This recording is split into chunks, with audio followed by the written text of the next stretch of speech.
All right, before the break, Gabriel asked this question. He said, okay, this is saying that whenever you come through here and you want to go to /employees, it should be using the employee router. And then he said, but the question, I'm paraphrasing, but then the question was, in here, we referred to that as just router. I think we have to change all those to employee router. So change that, and then every instance in here change to employee router as well. Now, not sure what the problem is. I will work on it tonight, I promise, and try to resolve it by tomorrow morning. All right? And, you know, I don't want to go on if we can't. And I will try to do that, and then we'll go over that first thing tomorrow. But until then, we can still do the other routes. All right? Now, I think you'd agree if you look on the screen here. So change this to employee router, this one to employee router, this one, and this one. Okay? So all those that's got router dot something, make it employee router dot that thing. Does all that make sense? All right. Now, we're going to come through here and we're going to write our own piece of middleware. And why? Well, I think you'd agree if you look right now, the delete, the patch, the single get, all three of those, the single get, so getting one employee, doing a patch to do an update, doing a delete to remove, all involve one employee. I think you'd agree with that, or hopefully you'd agree with that. All right? So we're going to write our own function that's going to get the employee ID, so we can call that function every time. All right? So we'll come in here and we're going to make it an async because we don't know how long it'll take. Again, how many employees do we have to look through? Is it 2 or 3, or is it 2 or 3 million? So async function, and we're just going to call this get employee ID. Call it whatever you want, it really doesn't matter. But this is where we will use a res and a rec. Sorry, a rec and a res, not a res and a rec. A rec and a res, and now we need the next because it's our own piece of middleware. All right. And we're going to write some code, not a lot. But again, we're going to put it into a try-catch, like we've been doing. And that, again, is typically what you do when you write asynchronous code like this. All right? So we're going to try to do this. And what we want to do is we want to call one of the built-in, all right, what we want to do rather is we want to call a built-in routine. So I'm going to say here, spell employee ID equal await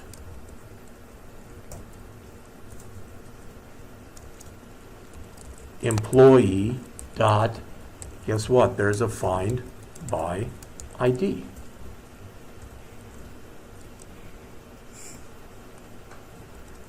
req.params.id. All right. So that is going to go in and at least attempt. I have to pass, basically, here it's looking for an ID. So in other words, when I go and do this, I'm going to need to put a slash in here first, and then some kind of a thing with an ID. Does all that make sense? All right. All right.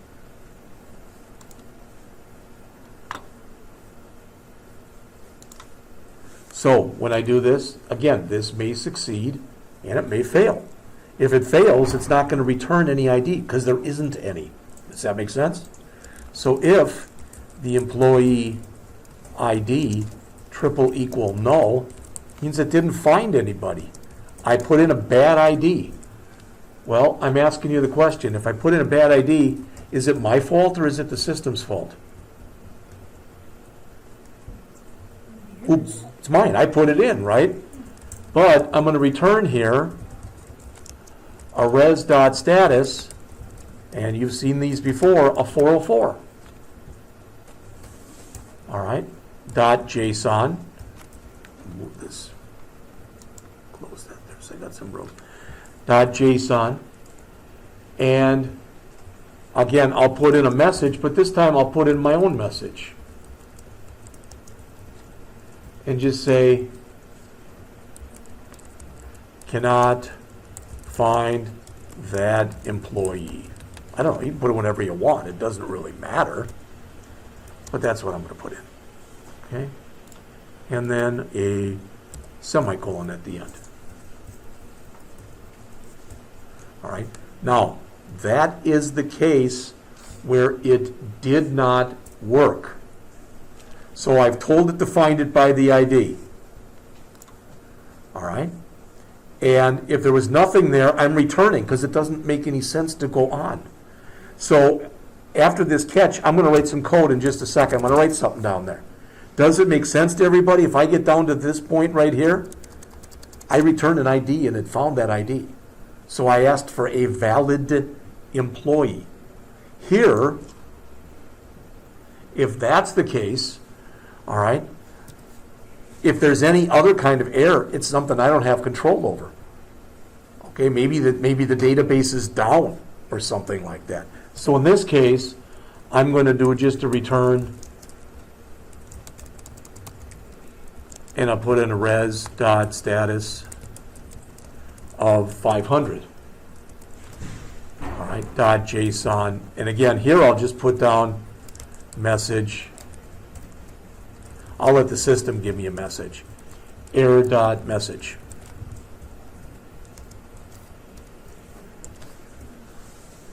All right? So if I get down to here, all right, if I get down to there, it's a valid employee.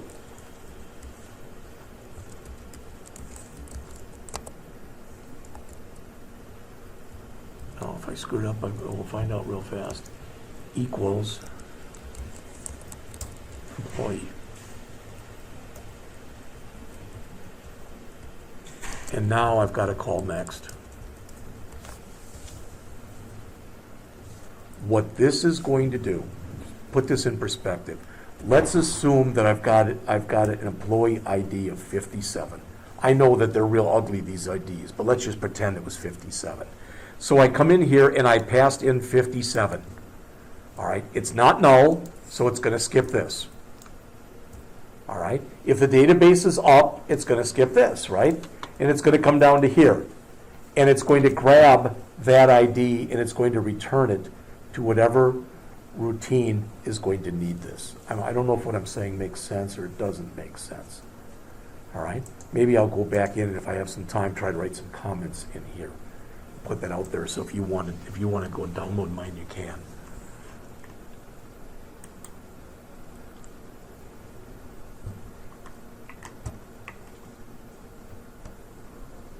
So when we come back to here,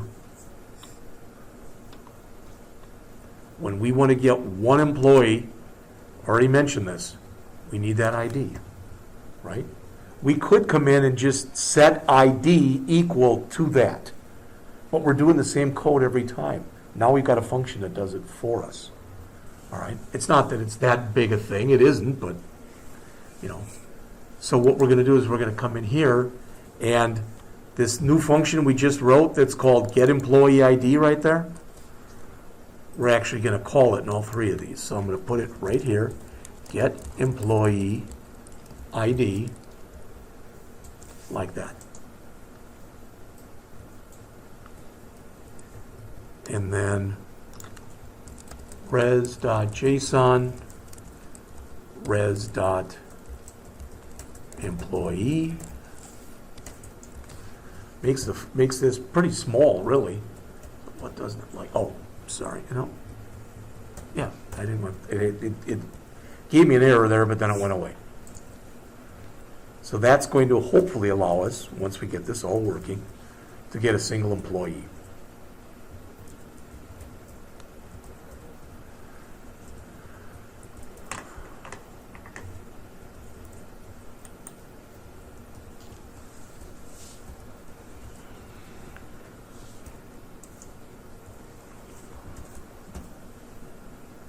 And that's nice and compact.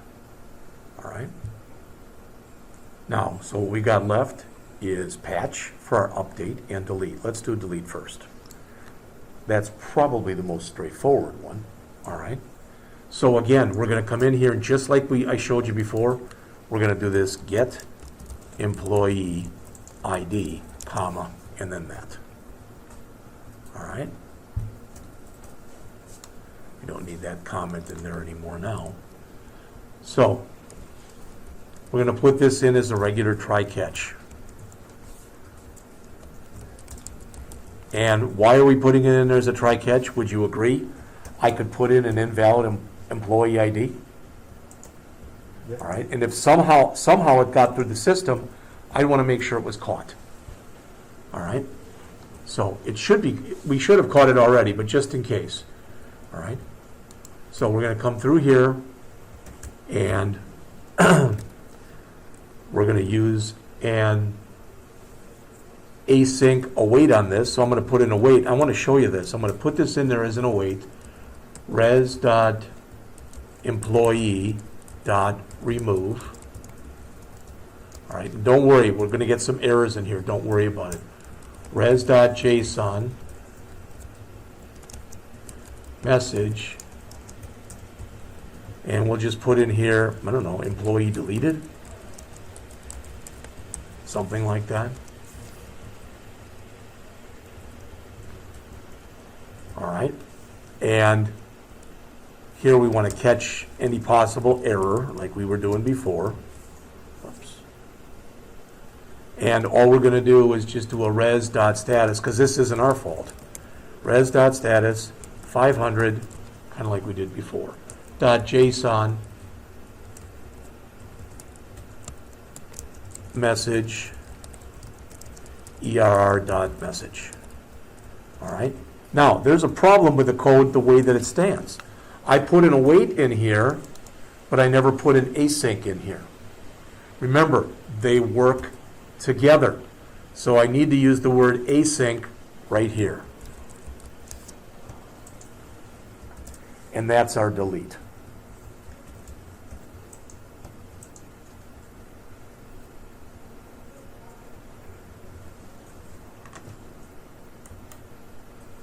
All right, so what's left in here then, what's left is the patch. So let's go write that one. All right.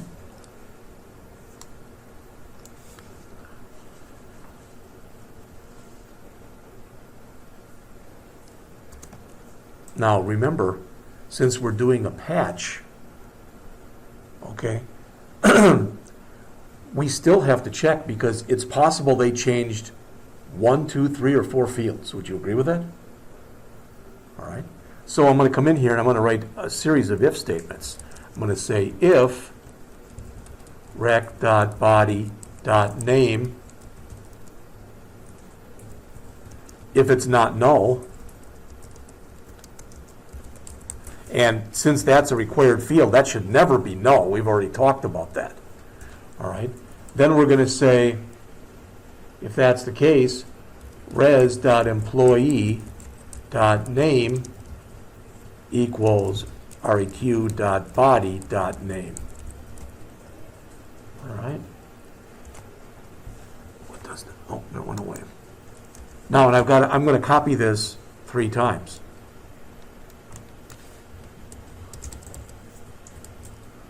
All right. And then just make my changes. Because I've got what? I've got a name, I've got a department,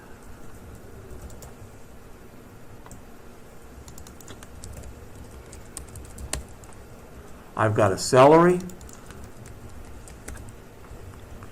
and actually I don't need it for my last one, because remember, it's got a default value in it, so I should only need 3 of these, like that.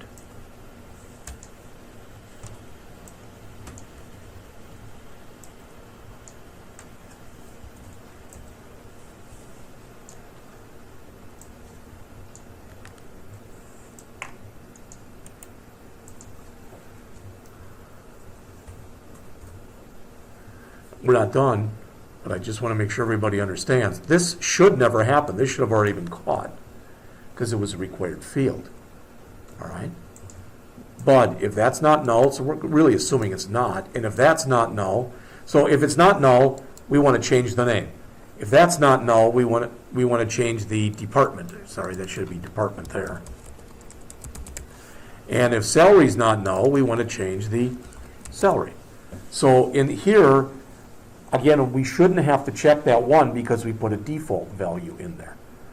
All right? Now when we get down to here, we're going to do just a regular try-catch. No async await, just a try-catch. Because either we got something that we have to do, and now we want to come in and we want to try to do the update. But remember, what if we try to do the update and something's wrong? All right? So we're going to come in with a try.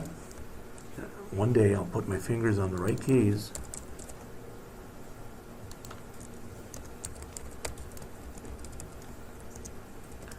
And there will be our catch. So we're going to put that in right now. All right. We'll call it updated employee equal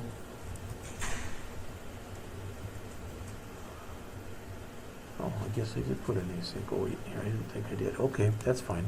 We'll fix it. Equal await res dot employee dot save. We're going to try to save that. All right. And kind of nice, if we did, we can do a res dot JSON and we can say updated employee. So that should show on the screen in JSON. All right.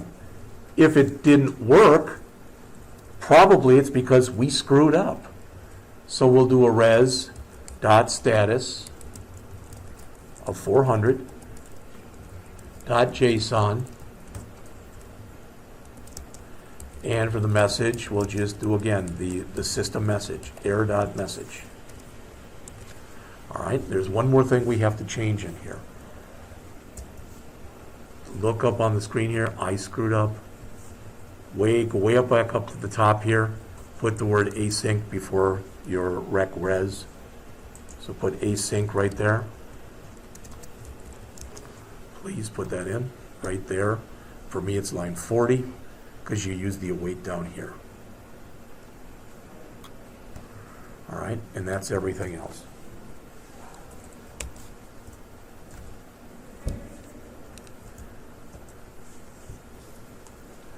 Now I got to figure out what that problem is, and I don't know what that problem is, but I'm going to start working on it right now. Okay? You all have stuff that you should be able to be working on for the rest of the period today. You know, we've got what, about an hour and a half left, not even.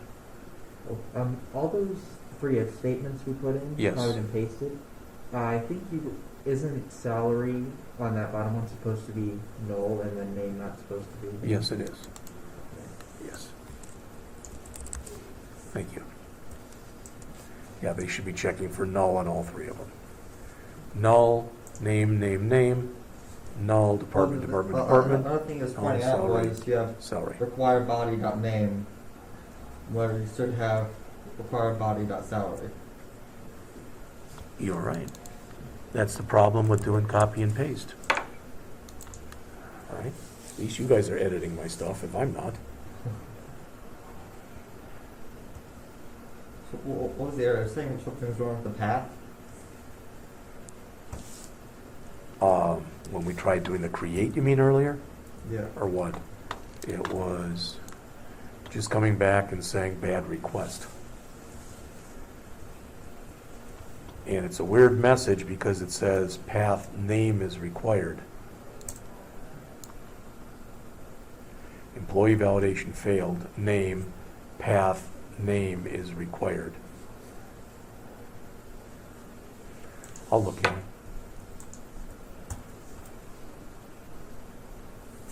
All right.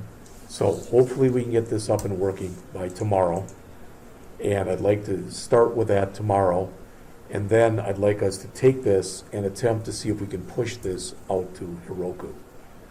Had I, earlier in the semester, I'm asking you this because I don't remember, had I asked you to go out to Heroku.com and set up an account? So you've all done that. Okay.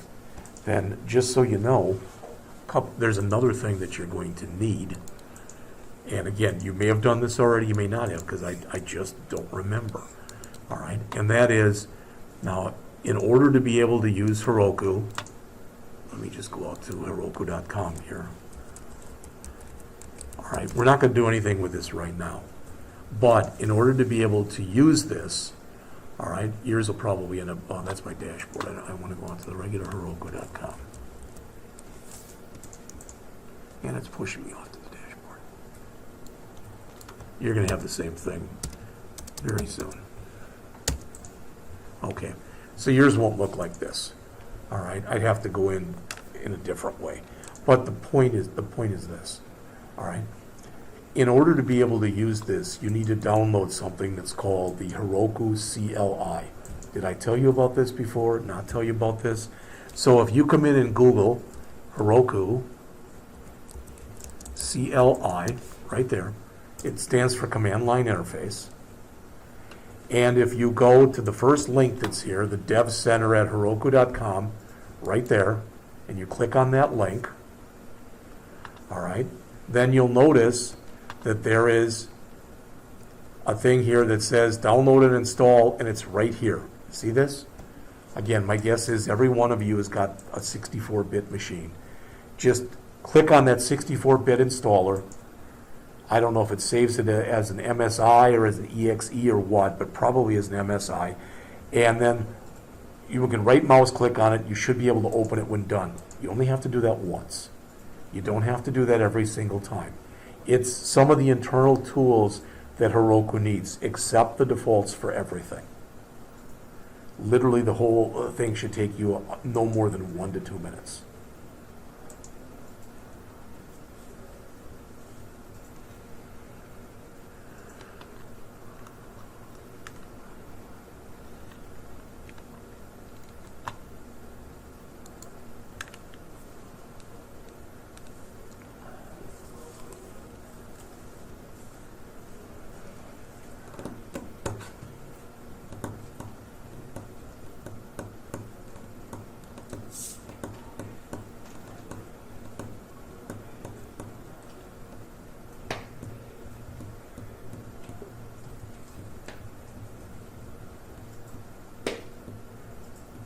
I keep getting error 404 when I try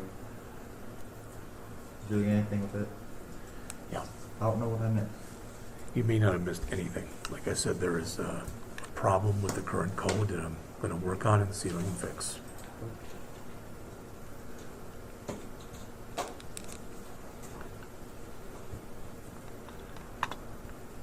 See, I shouldn't say it'll take 1 to 2 minutes because I forget some of you have slower machines. So Mine's about 4 days a little bit.